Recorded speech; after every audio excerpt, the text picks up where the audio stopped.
Oi, pessoal. Oi, gente, tudo bem? Vídeo atrasado. Mas vídeo postado aqui. É o que importa. Olha, hoje a gente vai falar sobre esse tema que a gente nunca falou antes, nem nas outras redes sociais, pra quem não nos segue lá no Instagram, né? Bilhete duplo, a gente tá em tempo real. E a gente já tá há 4 anos, mais de 4 anos aqui no Canadá. E a gente nunca comentou sobre esse assunto, como é ser gay aqui no Canadá, né? Embora a gente receba várias perguntas, Muitas. né? De pessoas que querem entender como é a realidade, se é seguro, se não é. Enfim, então esse vídeo é pra contar pra vocês como é a nossa experiência sendo gay aqui no Canadá. Um fato curioso, durante muito tempo as pessoas acharam que a gente era ou amigos ou irmãos. Porque é mais fácil imaginar isso, né? Do que aceitar. Nós somos um casal desde 2015, a gente se conhece, e desde 2018 nós somos casados no papel, lá no Brasil, e a gente vai falar um pouquinho sobre isso. E o mais importante de tudo isso é você interagir com a gente, você deixar seu comentário, sua interação. Isso é muito importante para levar o nosso conteúdo para mais pessoas ainda e para você também prestigiar um pouco do nosso trabalho. Então, deixa seu like, deixa seu comentário. Se você ainda não é inscrito no canal, se inscreve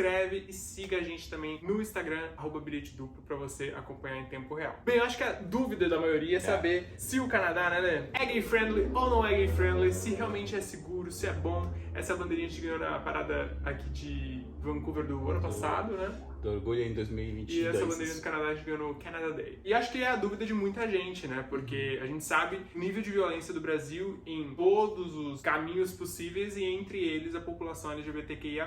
E a gente vai falar um pouco sobre esse tema, sobre a nossa experiência. A gente teve experiências ruins, né?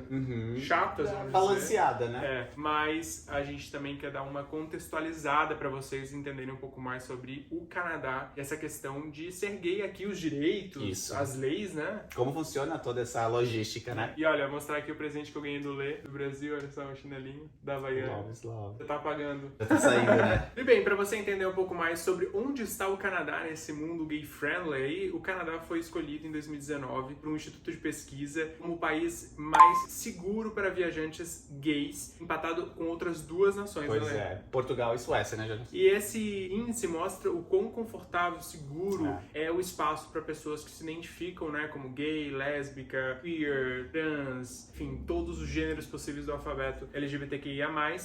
E é claro que a gente precisa voltar um pouquinho na história do Canadá para mostrar como as políticas públicas, né, independente do partido, se é de direita ou de esquerda, porque há muito tempo essas políticas públicas começaram. Só para vocês terem uma ideia, por exemplo, foi a partir de 1990 com a Organização Mundial da Saúde dizendo que ser gay não era uma questão de distúrbio da mente, né? Então saiu do rol de doenças e isso foi um marco histórico para a comunidade. Foi isso em 1990. Em 2003, uma organização canadense levou essa data, que é 17 de maio, para todo mundo, como uma luta contra a homofobia, uma luta contra o preconceito e tudo mais. Então o Canadá ele tem parcela significativa e direta nessa luta, né? As suas organizações, o próprio governo. A gente vai um pouquinho mais para trás e vai em 1969, quando o Canadá inicia ali um processo de luta para descriminalizar a comunidade gay, que antes era perseguida como crime, a polícia também, né, agredia bastante. Papel, né? Até hoje ainda há polêmicas, né? Lembra da parada de Toronto? A polícia não é que foi convidada a se retirar, mas é que a polícia não é tão bem-vinda na parada por conta justamente do passado. Então tem esse embate, né? Já continua e segue aí pros anos atuais. E aí a gente ficou sabendo, enfim, que a polícia ela não tem essa receptividade na parada. E daí eu acho que faz um pouco de sentido, né? Ela participa, ela garante a segurança, mas ela não desfila como uma organização, porque ainda talvez tenha muita coisa para ser resolvida lá. Aqui em Vancouver, a polícia participa também de uma maneira para organizar e garantir a segurança. Ela não desfilou, né? Mas não desfila também. Em 1977 foi aí que o Canadá começa a retirar, então, das suas leis ser gay, crime, enfim, uma postura criminosa, etc. Olha só que legal, isso envolve imigração, tá? Em 1977, o Canadá retira da lista pessoas inadmissíveis para migrar no Canadá sendo gay. Então, até 77, se você se declarasse gay, o Canadá não te recebia como imigrante. Né? É novo ainda, né? Tipo, pois 77, não é tão distante, não. Porque 30 e poucos anos. Exato. Em 92, os gays deixaram de ser banidos também nas Forças Armadas aqui do Canadá. Em 2005, por fim, o Canadá colocou aí uma lei, legaliza o casamento entre 2 pessoas. Se eu não me engano, o Canadá foi o 3º ou 4º país do mundo a fazer isso. Depois ali da Espanha, Alemanha, Países Baixos. O Brasil só legalizou em 2013. Pois é, que quando eu ia falar que 2005 parece tão recente, né? Mas aí quando a gente compara com o país de onde a gente veio, se torna algo meio bizarro, né? Porque 2013 é logo ali, 2005 ainda tem um tempo pra trás, né? Tem. Então, mas enfim, o importante é que aconteceu. Depois, 2000, eles deixaram que pessoas do mesmo sexo casadas têm benefícios sociais e fiscais em conjunto. A gente vai falar sobre isso, sobre a nossa experiência. 2017, leis contra criminalização, crimes de ódio, enfim. Você começa a notar que o Canadá, desde muito cedo, entre aspas cedo, tem um movimento da política para garantir direitos, né? E isso resulta o quê? Uma sociedade mais justa. Com certeza. Né? E a gente pode ver na prática isso, E a gente pode ver na prática. Mas isso não quer dizer que estamos livres de discriminação. Nenhum lugar está, né? Tem que ter esse ponto, né? E daí a gente começa falando sobre a nossa experiência. A gente tem duas experiências, uma bem chata e a outra que a gente leva só como experiência mesmo, enfim, porque quem é gay no Brasil tem uma proteção muito específica, porque a gente é obrigada a encarar isso diariamente. Então, né, no trabalho a gente nunca falava abertamente. É porque eu ia fazer a comparação agora, falar que se a gente fosse comparar com o Brasil, a gente nunca tinha sofrido algo nesse nível. Mas talvez porque no Brasil você não está tão fora, né? Você não está exposto. Fora do meio. Você é muito discreto, então talvez por isso não aconteça. E aqui, obviamente, você se expõe e acontece. Pra quem não sabe, a gente é de Santa Catarina, Balneário Camboriú, e a gente nunca andou de mão dada, a gente nunca beijou em público no Brasil. E a gente já viu um casal gay caminhando na nossa frente lá na Avenida Atlântica, e o pessoal zoando, sabe? Os caras ficavam sentados assim, zoando, rindo, não sei o que, blá blá blá. Então isso faz com que você tenha receio de demonstrar isso, então talvez por isso que a gente nunca sofreu algo diretamente. Mas aqui, por causa dessa questão de imigração, né, da mistura cultural, tem pessoas que vêm de países que não têm esse assunto, né, de direitos gays tão discutidos, e acaba trazendo uma parcela dessa bagagem que não é tão boa assim pra cá também, né? Pois é, porque eu acho que daí essa é uma das consequências, né, de você abrir as fronteiras e você tá num lugar que é multicultural. Cada um traz na sua bagagem um pouquinho daquilo que você é, daquilo que tem, daquilo como da logística do seu país, e aí te vira em um multiculturalismo, e aí a gente tenta gerenciar, o Canadá tenta gerenciar da melhor forma tudo isso para que todo mundo consiga manter um pouco a paz, né? Então, e esse exemplo negativo que a gente teve foi justamente referente a isso, porque é uma questão muito cultural, né? Podemos contar já? Vamos contar. Então, esse exemplo aconteceu em 2019, talvez? Acho que foi 2019. Foi o nosso primeiro ano no Canadá. E a gente morava, isso foi lá em Whistler, inclusive, a gente trabalhava no hotel e, enfim, no hotel também, embora a gente trabalhasse com vários canadenses, e aí a gente vai entrar abrindo esse parênteses de canadenses nascidos aqui, criados aqui, tinham várias, enfim, pessoas muito jovens, né, mais jovens que a gente, adolescentes, e todos muito abertos, enfim, dessas pessoas a gente nunca nem sentiu nada, né? Nunca nenhum comentário. Mas a gente também trabalhava com as pessoas mais velhas de outros países, outras culturas. E aí eu falo pessoas mais velhas, um pouco mais velhas assim, acima de 50 anos, 40.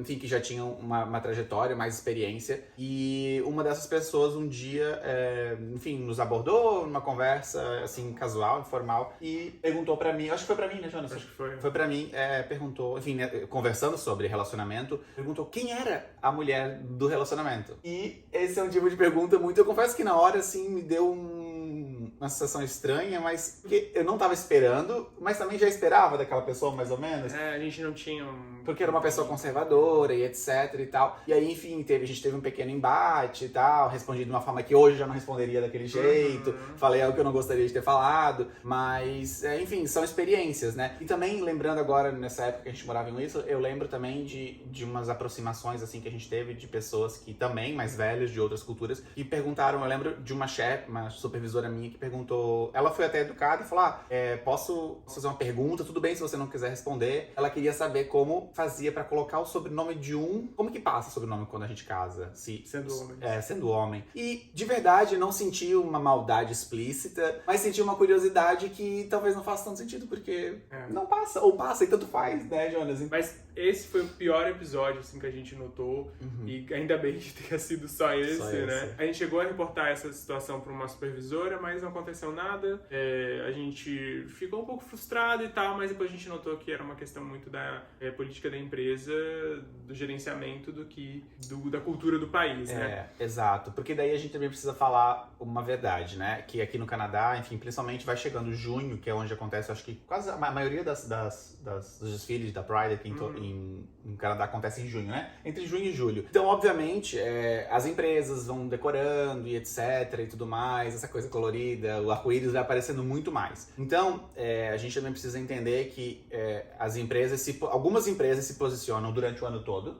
E outras só durante esse período. Então, o que é o Pink Money, né? Que é o famoso conhecido, né? Então, a gente sempre leva em consideração. Então, adianta você se posicionar, né? Só nessa época do ano pra atrair, pra mostrar que você é aberto? Adianta, em partes, mas também o ano todo continua. E não é só junho e julho, né? Então, a gente percebia que também nessa empresa que a gente trabalhava, nem nessa época, né? De junho e julho, ela se posicionava abertamente. Não. Então, era talvez uma filosofia da empresa e etc. Mas, eu posso dizer que eu acho que a maioria das empresas aqui no Canadá, elas são muito abertas, né? E além das empresas privadas, o setor público, né? Você vai num hospital, você vai nas escolas, 80% das vezes você vê uma plaquinha dizendo que esse é um espaço seguro para pessoas LGBTQ+, que tá tudo bem, enfim, sobre que você é bem-vindo. bem-vindo. Sobre o uso de pronomes. Então é bem aberto. É bem aberto. Mas depende, você pode ter uma experiência ruim e tudo mais. Eu tive uma experiência, por exemplo, na faculdade, que também foi bem no início assim, do curso. Então teve aquelas boas-vindas, falou sobre a questão de espaço seguro para pessoas LGBTQIA+, e tal. Mas durante uma aula, uma das primeiras aulas, a professora estava conhecendo a gente. Isso. E ela começou a perguntar onde você mora, se você mora com a família, se não mora com a família, não sei o quê. Foi num ritmo tão frenético assim. Eu falo isso porque não vi uma maldade extrema, mas é desconfortável, não deixa de ser. Daí ela tava perguntando e pras meninas e pros meninos, né? Daí ela falava assim, e você veio com seu marido? E você veio com a sua família? Você veio com a sua esposa? E não sei o que. E chegou minha vez. Daí ela falou assim, e você veio com a sua esposa? Eu dei uma risadinha e daí eu falo assim, do meu empoderamento, porque talvez no Brasil eu só seguisse o baile, né? Mas ali não, eu dei uma risadinha e falei assim, não, na verdade é meu marido. Daí nisso a minha professora era canadense, assim, branquinha, ela ficou bordô, assim, ela ficou vermelha e começou a pedir desculpa e ali começou uma discussão, uma breve discussão dela falar o quão indelicado foi essa situação, que ela não pode pré-julgar uma pessoa se ela é casada com um homem ou com uma mulher, que no Canadá isso é uma regra social que as pessoas levam sobre a intimidade do outro e tudo mais, que ela acabou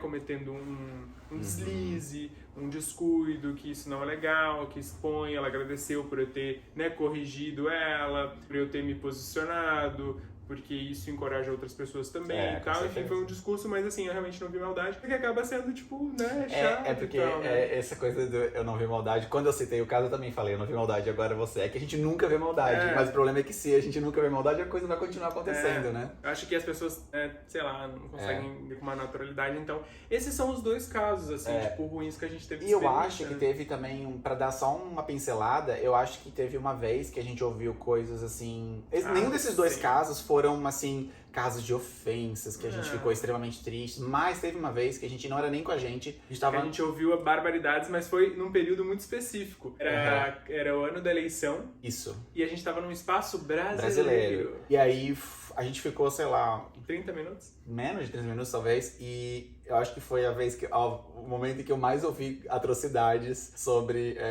sobre a comunidade LGBTQIA+, aqui no Canadá, vindas de um brasileiro. Então, também não surpreende, também não vai surpreender você que tá assistindo esse vídeo, também não me surpreende. Não. Então, por isso que a gente sempre se blinda muito, restringe muito os nossos grupos sociais, porque a gente sabe que a comunidade brasileira... E até mesmo aqui nas redes sociais. Exato, aqui a gente também já aconteceu. Porque rede social tem uma ligação muito forte com a saúde mental, e a gente fica protegido, a gente só traz temas quando a gente tem esses temas muito bem curados dentro da gente, muito bem resolvidos, porque daí comentários não impactariam tanto quanto antes, isso. né? Obviamente que a gente tem aqui ferramentas para bloquear, para censurar, não que sejam aceitáveis, ofensas, né? Porque não são aceitáveis, obviamente. Exato. Mas essas foram as duas experiências que a gente recorda, assim, essas três, na verdade, de coisas não agradáveis e não legais.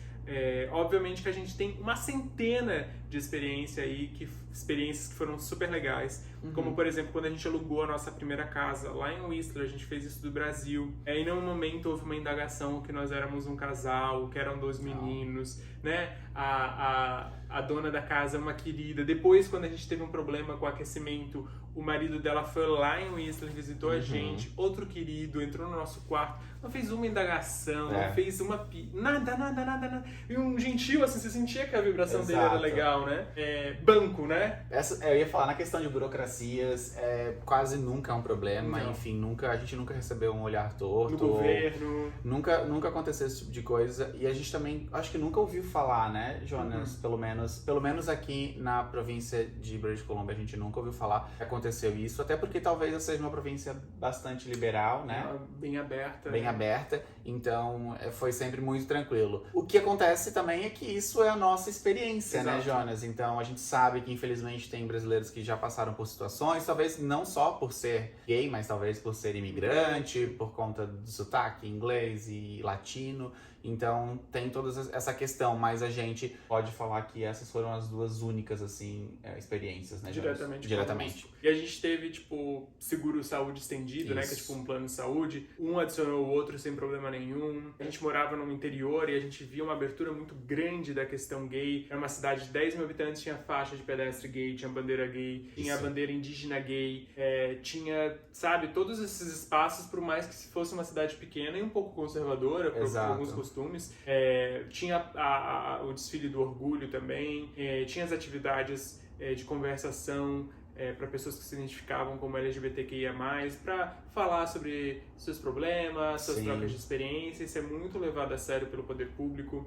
Bancos, lojas, enfim, todo o envolvimento que a gente hoje está acostumado a passar na frente de um grande banco e ver a bandeira gay lá. E tá tudo bem no Brasil. Igreja, né, Lê? Igreja. É uma das coisas mais chocantes, assim, eu acho, para os brasileiros, né? Algumas igrejas, não são todas, mas eu diria que algumas, e também não são a maioria, né? Não. Algumas têm essa política de que todos são bem-vindos e todos mesmo. Se eu não me engano, a Igreja Católica é talvez a que mais levanta essa bandeira, especificamente aqui no Canadá. E quando a gente se mudou para Vancouver, a abertura é ainda maior, assim, para pessoas que se vestem diferente, que vivem diferente e se identificam de forma diferente. Muitos banheiros unissexos, sem polêmica nenhuma, sem problema nenhum, sem ninguém enchendo o saco, um respeito muito legal. Tem uma rua só com essa temática gay, que os gays se sentem muito tranquilos, muito livres, bares lotados, restaurantes lotados de héteros, de gays, então... Misturado, né? Você vê, assim, a harmonia, assim, sabe? Isso é muito legal, isso te encoraja a ser você mesmo, a você demonstrar afeto na rua, coisa que a gente não fazia. No transporte público também, a gente sente muita tranquilidade, é muito difícil receber olhares, né? Tem um ou outro, mas comparado com o do Brasil, é 90% a menos, né? Bem menos. E a gente também fica muito feliz porque a gente tem amigos que vieram para o Canadá de outros países, como a Síria, que vieram refugiados por serem gays. Então o Canadá tem uma abertura, acho que até por causa desse histórico, né, de 77 para baixo, não receberem gays para imigrar aqui no Canadá. E agora existe diversas ONGs, a gente vai deixar uma aqui na descrição, inclusive, que a gente conhece, que ajuda pessoas gays, lideranças gays ou pessoas que sofrem alguma discriminação no seu país de origem, para imigrarem para cá como residentes, recebem um status de refugiado, né, Lê? E aqui eles têm todo o suporte, né, de ONG, do governo. Do governo, né, exatamente. E aparentemente funciona muito bem, né? Muito bem, muito legal. Essa questão de refugiados, né, o governo canadense, por ser um país, como a gente já falou, que garante o direito dos gays e tudo mais, a política pública aqui é um pouco diferente hoje. Isso. Mas ele sabe da realidade de países. Se eu não me engano, vou até usar minha colinha aqui, o Canadá faz parte de um grupo de 30 países que autoriza o casamento de pessoas do mesmo sexo. Porém, existem 70 países que criminalizam a conduta consensual entre pessoas do mesmo sexo, sendo 6 países que ainda usam a pena de morte em atos sexuais com pessoas do mesmo sexo. Enfim, coisas absurdas que a gente vê por aí. E o Canadá tem um programa de financiamento internacional que ajuda países em desenvolvimento a melhorarem suas políticas públicas, e entre essas atividades receber os refugiados. Então a gente tem um colega que é da Síria, e ele veio com essa situação, então é muito legal saber que as pessoas podem vir pra cá e ser quem elas são. São, né? acolhidas, né? E a gente vê isso na TV, vê o primeiro-ministro, Justin Trudeau, desfilando nas paradas, né? Exato, mostrando apoio, né? A polícia usa também alguns, não sei, não é crachá, é um adesivo, assim, também botam e tudo mais, nos supermercados. Cara, em todo canto, assim, não é uma coisa das pessoas engolirem, né, a seco, assim. É uma realidade, é uma luta, porque existe uma questão também dos indígenas que é muito forte aqui. É legal falar também dos dois espíritos, né? O Canadá tem uma ligação muito forte com os indígenas, tanto da parte ruim quanto da parte boa, né? Que os indígenas foram massacrados durante muito tempo pelos ingleses e pela Igreja Católica, e eles têm, historicamente, essa questão de pessoas gays, lésbicas, serem consideradas dois espíritos. Então, você veio homem, mas você tem desejo por outro homem, você é aceito da forma que você é. Então, tem muito disso. Então, aqui a sigla, se não me engano, é LGBTQI a mais... Vamos deixar aqui na tela. Por causa dos indígenas. É um pouquinho maior a sigla aqui. Então, é muito bacana, assim. Então, a gente fala um pouco da nossa história para os nossos amigos, a gente sente, né, o quanto que eles desejavam também viver isso, estar aqui. E eu vou falar para vocês, eu me sinto muito bem, muito seguro. A política de saúde pública também para a comunidade é muito legal. Aqui eles têm desde preservativo, lubrificação, medicação para quem se expõe a algum tipo de doença, antes ou depois, exames de graça em plataformas que você não precisa se identificar, porque muita gente é discreto. Eu sinto que as pessoas são mais fluidas, né, Lê? Tem essa questão de sexualidade mais tranquila. Menos padrões e caixinhas, né? E mais aberta, mais fluido mesmo. Então, isso é muito legal. A gente consegue fazer amigos fáceis aqui. Cara, como eu ser gay no Canadá, eu acho que como é ser uma pessoa em qualquer lugar do mundo. Acho que é muito legal. Assim. É muito acolhedor. Entretanto, não é perfeito como não. lugar. Então, é mais nesse sentido de você também saber que o Canadá ainda... estamos lutando, né? Acho que toda minoria sempre vai estar nessa posição de luta e nunca vai parar. Então, é importante que você tenha isso em consideração, tenha isso em mente. Mas que sim, o Canadá, com certeza, é um lugar que te acolhe e te recebe muito bem. Exato. Então, se tiver algum problema, você recorre ali às autoridades e é isso, assim, o seu direito está garantido e a gente se sente muito bem. Não pensamos em trocar o Canadá sobre esse ponto de vista jamais. Espero que vocês tenham curtido esse vídeo, espero que tenha servido para vocês entenderem um pouco mais da nossa realidade. E é isso, a gente fica muito feliz de compartilhar tudo isso e de saber que a gente pode ajudar de alguma maneira. Se você tiver alguma dúvida, manda aqui nos comentários ou vai lá no Instagram para quem quer ter uma conversa íntima, não quer expor aqui. A gente é super aberto e a gente com certeza vai poder te ajudar. Eu ia falar, a gente tá lá no Instagram em tempo real, né? Então é só ir lá, dar um oizinho pra gente que a gente adora trocar ideia. Obrigado, gente. Tchau.